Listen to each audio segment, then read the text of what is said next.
One of the biggest debates in GTA 5's lore is whether Michael DeSanta was ever really in witness protection. The game tells us he cut a deal with Dave Norton, the corrupt FIB agent, after betraying Trevor during the botched Ludendorff Heist. But if you look closely at the details, there are cracks in the story that suggest something much stranger was going on. Let's start with the basics. Witness protection in the United States is designed to give criminals a new identity, a new location, and keep them hidden from danger. But Michael doesn't move far away to a small town. Instead, he ends up in Rockford Hills, basically Beverly Hills, living in a mansion with fast cars, luxury goods, and an obviously fake retired lifestyle. No actual witness protection program would ever relocate someone to one of the most high-profile neighborhoods in the country. It's like putting a target on his back. Even stranger, Michael's relationship with Dave Norton doesn't really resemble witness protection at all. In every cutscene, Dave acts less like a handler and more like a corrupt partner. He constantly pressures Michael into doing dirty work for the FIB, blackmailing him instead of protecting him. That's not what witness protection looks like. That's what an off-the-books arrangement looks like. It suggests Michael was never officially in the program at all. Instead, Dave may have forged paperwork, bent the rules, and used Michael as his personal asset in exchange for covering up the Ludendorff massacre. There's also the fact that Michael doesn't behave like someone trying to hide. He keeps the same voice, the same personality, and even uses his real first name. When Franklin meets him, Michael doesn't even bother being discreet. He openly brags about his past as a bank robber. If he was truly in a government program, you'd expect at least some attempt to maintain a low profile. But Michael flaunts his criminal past because deep down, he knows his witness protection isn't real. It's a fragile deal built entirely on Dave's corruption. So here's the theory. Michael wasn't put into witness protection by the government. He was put into Dave's protection. A cover-up so sloppy and unofficial that it left him vulnerable from the start. That's why Trevor was able to track him down. That's why Michael constantly lives in fear of being exposed. And that's why his entire story in GTA 5 is about the illusion of safety crumbling around him. He thought he escaped the criminal life, but the truth is, he was never really protected at all. And that's what makes Michael's lore so tragic.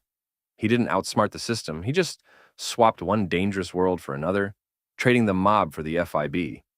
His so-called witness protection isn't a safety net, it's a trap.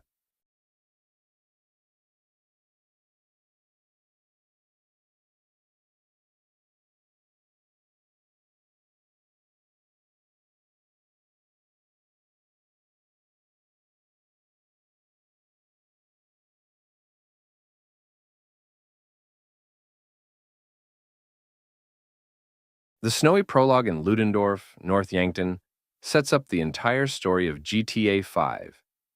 It's where Brad is killed, Trevor escapes, and Michael is believed to be dead. But if you dig deeper into the details of that heist, you realize something doesn't add up. The official story is simple. Michael made a deal with Dave Norton from the FIB, Brad got shot, and Michael faked his death to enter witness protection. But when you look at the clues Rockstar scattered throughout the game, the heist seems less like a betrayal and more like a setup. Think about Brad's role. He was never meant to survive. The moment the bullets fly, it's Brad who gets killed instantly by Norton's sniper shot. But why Brad? If the deal was just between Michael and the FIB, why was Brad specifically marked for death? One theory is that Brad was planning to betray Michael himself. The dialogue before the heist shows Trevor mocking Brad's ambition, hinting that he wanted more than his cut. If Norton and Michael knew Brad was unstable, they may have agreed to use him as the fall guy, a corpse to bury in Michael's fake grave. But here's where it gets even stranger. Michael's death scene doesn't look like a clean rescue operation. He's shot, lying on the ground, but the camera shows Trevor running and the cops closing in. If Norton's goal was to protect Michael, why nearly kill him? Why not stage the scene more cleanly?